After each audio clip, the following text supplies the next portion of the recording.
한국경제TV 생생한 실전 투자 정보 와우퀴.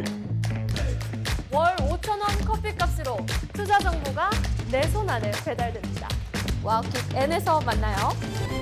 네, 이번에는 미증시 전문가와 함께하는 시간 미증시 인사이트입니다. 오늘은 키움증권 김승혁 미국 주식 전략 연구위원과 함께하도록 하겠습니다. 어서 오십시오. 네, 안녕하세요. 네. 어제 3대 지수 미국의 마두로 베네수엘라 대통령 체포를 전쟁 불확실성으로 좀 해소로 받아들이면서 상승 마감했습니다. 베네수엘라의 석유 자원을 또 미국이 이용할 수 있다고 보면서 에너지 섹터도 크게 상승을 했는데요.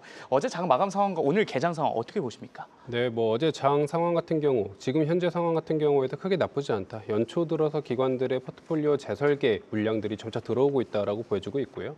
베네수엘라 이슈 같은 경우에는 오히려 베네수엘라의 추호 중진료와 미국의 경진료를 섞으면 두바이유와 비슷한 효과를 내면서 유가 관점에서의 패권을 미국이 가져갈 수 있을 거다. 그 관점에서 봤을 때 물가에 대한 하락 안정을 트럼프가 원하는 만큼 어느 정도는 이뤄낼 수 있지 않을까에 대한 기대감이 올라가고 있는 상황이고, 그런 기대감들이 결국에는 기대 인플레이션 하락으로 연결되면서 증시 상승에는 우호적으로 보일 수 있을 거다. 이렇게 좀 연출이 되면서 지금 같은 경우 그리고 어제 같은 경우에도 증시에는 좀 긍정적인 재료로 작용하고 있는 상황입니다. 네. 그리고 말씀해 주시는 와중에 미국 S&P 글로벌에서 발표하는 서비스 구매 관리자 지수가 발표가 됐습니다. 현재 52.5로 시장 예상치를 하회했는데요. 하지만 50을 넘었기 때문에 미국의 서비스업이 확장 국면에 있다는 점 참고하시기 바랍니다. 네, 그럼 오늘의 이슈로 바로 넘어가 보도록 하겠습니다. 세계 최대 전자 전시회 CES 관련 이슈 다뤄볼까 하는데 그 전에 젠슨황 엔비디아 CEO 발언 듣고 오겠습니다. We've been shipping GB200s a year and a half ago. Right now, we're in full-scale manufacturing of GB300. And if Vera Rubin is going to be in time for this year, it must be in production by now. And so today, I can tell you that Vera Rubin is in full production.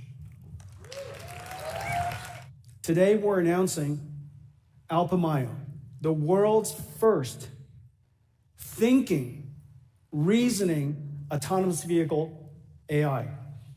Alpamayo is trained end to end, literally from camera in to actuation out. And innovation across every single company. 네, 젠슨황 CEO가 루빈 GPU 본격 생산에 들어간다고 밝혔습니다. 엔비디아 중국에도 H200이 곧 들어가는데 루빈까지 생산하게 되면 올해 이 매출 성장률이 크게 늘어날 걸로 보는데 어떻게 보고 계십니까? 네, 방금 질문 주신 부분을 좀 두 파트로 나눠서 답변을 들어야 되는데요. 루빈 같은 경우는 이제 이번 GTC 컨퍼런스에서 그런 얘기를 했습니다. 과거에는 2년 걸렸던 어떤 사이클을 1년으로 축소했다라는 거는 초격차, 지금 경쟁사들 대비로 초격차를 늘려가겠다라는 거고요. 아무래도 이제 관련된 GPU라든가 그 관련 수요 자체는 사실 수요가 공급을 훨씬 웃돌고 있는 상황이기 때문에 이런 어떤 사이클이 빨라졌으면 나는 이제 차후에 루빈을 기다렸다가 살래라는 논리가 통하지 않는 곳이거든요. 그래서 현재까지 계속 블랙웰을 사다가 루빈으로 바로 넘어가는 양산 체계를 만들었고, 매출 성장률 관점에서는 긍정적 영향을 줄 거다라고 보여주고 있는 상황이고, 또한 한 가지 더 중요한 거는 매출 성장률보다도 마진율인데, 중국 같은 경우 H200 같은 경우는 생각보다 마진이 괜찮게 나오는 반도체이기 때문에 네. 중국과 이 루빈 칩이 같이 어우러진다라고 했을 때 마진도 GPM 마진도 70%대로 방어가 되면서 매출 성장도 물론 기저효과로 인해서 좀 줄어들 수는 있겠지만 방어가 될 거다라고 보고 있습니다. 네. 그리고 젠슨황 CEO 발언에서 엔비디아가 올해 메르세데스 벤츠와 손잡고 자율주행 차량을 내놓는다 이런 발언도 했습니다. 엔비디아의 자율주행 차량 산업 진입 어떻게 보십니까? 네, 우선 이제 저희가 시간을 두고 좀 더 지켜봐야 되긴 하겠지만 의의를 가져야 될 부분은 뭐냐면 하드웨어 기업에서 소프트웨어 기업 그리고 AI 스택 기업으로 넘어간다라는 거고요. 이거는 PER 밸류에이션 관점에서 봤을 때도 기존의 하드웨어 기업은 20배에서 30배 정도를 저희가 PER을 줬다라고 한다면 소프트웨어 기업은 30배에서 40배까지 줄 수 있다. 그러면 밸류에이션 리레이팅이 가능하다라고 보고 밸류에이션 리레이팅 관점에서 봤을 때 차후에 주가가 더 높이 올라간다라고 했을 때 이런 어떤 소프트웨어랑 자율주행 관점에서의 사업이 이 밸류에이션을 정당화해 줄 수 있는 하나의 근거가 될 수 있다 정도의 의미는 지금 가질 수 있다라고 말씀드릴 수 있습니다. 네, 이번 이 자율주행 차량 산업으로 진입한다는 것이 하드웨어에서 소프트웨어로 진입 확장하는 거이기 때문에 주가 밸류에이션은 더 줄 수도 있다 이렇게 또 분석을 해주셨습니다.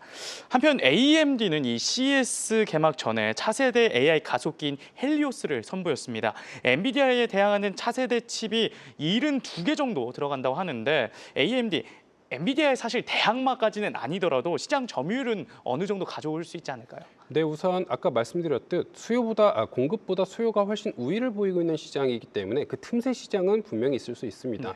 순간적인 어떤 공급 부족이라던가 엔비디아 같은 경우가 안 그래도 비싼 칩을 공급하고 있기 때문에 가격 부담이 있다던가 이런 어떤 관점에서 봤을 때 니치 시장을 공략할 수 있을 만한 시장 점유율을 15%에서 20% 정도까지만 가져온다라고 하더라도 AMD 같은 경우에 밸류에이션 리레이팅은 가능하다라고 지금 보고 있는 관점이고요. 이런 어떤 상황에서 초격차 같은 경우에는 아직까지 쿠다라는 생태계를 무너뜨리기는 어렵기 때문에 본질적 관점에서 대체하기는 어렵다라고 보고 있지만 그 니치 시장 같은 경우에는 결국에는 GPU에 대한 수요와 AI 관련된 사이클 자체가 올해 내년까지도 꾸준하게 이어질 거대한 사이클이다라고 보여진다면 그 안에서는 AMD 관점에서도 그 분명한 기회는 남아있다. 주가 같은 경우가 아직 그 점유율, 니치 시장에 대한 점유율을 모두 가져왔다는 걸 반영하고 있는 레벨은 아니다라고 보고 있습니다. 네, AI 칩 자체가 좀 가격 부담이 있을 수 있기 때문에 틈새 시장을 AMD가 공략을 하면 이 부분에 대한 매출을 끌어올 수 있다. 이렇게 또 답변을 해주셨습니다. 그리고 인텔도 첨단 반도체 공정이라고 할 수 있는 18A 기반의 인텔 코어 울트라 시리즈 3를 출시를 했습니다. 엔비디아가 인텔의 18A 공정 테스트를 중단한 이후에 이 인텔의 주가가 좀 꺾인 상태라 할 수 있겠는데 이번 출시가 인텔 주가의 상승 반전을 이끌어낼 수 있을까요?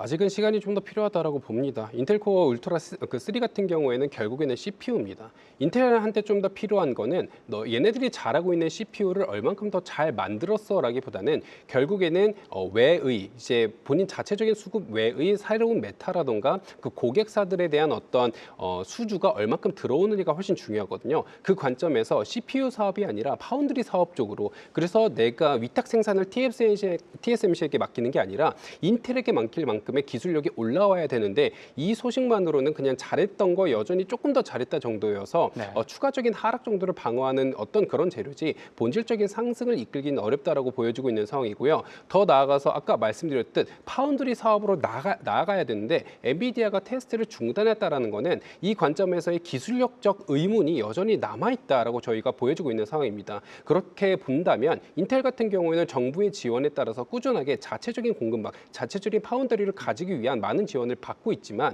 그런 어떤 지원과 별개로 기술적인 태동이 아직까지 보여지지 않는다라고 했을 땐 이런 관점에서 이 재료가 인텔의 주가 상승의 트리거다라고 보기에는 아직 부족하다라고 판단하고 있습니다. 네, 마지막으로 이 CES에서 지금 AI 반도체 관련된 이야기를 저희가 나눠봤는데 로봇 섹터도 좀 주목해봐야 되지 않겠습니까? 어떻게 좀 보고 계십니까? 네, 올해 이제 테마 같은 경우가 피지컬 AI 얘기가 계속해서 나오고 있는 상황이고요. 에이전트 AI부터 피지컬 AI까지 이어지는 생태계가 GTC 컨퍼런스에서 이제 엔비디아가 발표했던 그런 어떤 로직이고 결국엔 지향점이라는 거는 피지컬 AI 쪽으로 명확하게 찝혔다라고 보고 있는 상황입니다. 지금 추론용 AI, 지금 데이터 센터에서의 매출 40% 정도가 추론용 AI에서부터 나오는 거고 이 추론용 AI가 피지컬 AI로 탑재되는 그 과정 속에서 저희가 계속 그 과정에서의 밸류에이션을 보고 있는 상황인데 방향성은 분명하고 그러면 얼만큼의 퍼포먼스를 보일 것이냐, 퍼포먼스가 얼만큼 예상이 된다면 그 예상되는 퍼포먼스를 주가는 어디까지 반영할 것이냐 이 관점에서 속도와 방향이 상당히 중요한 시점이다라고 말씀드릴 수 있습니다. 네, 피지컬 AI 관련된 이야기까지 나눠봤습니다. 지금까지 키움증권 김승혁 연구위원과 함께했습니다. 도움 말씀 고맙습니다. 감사합니다.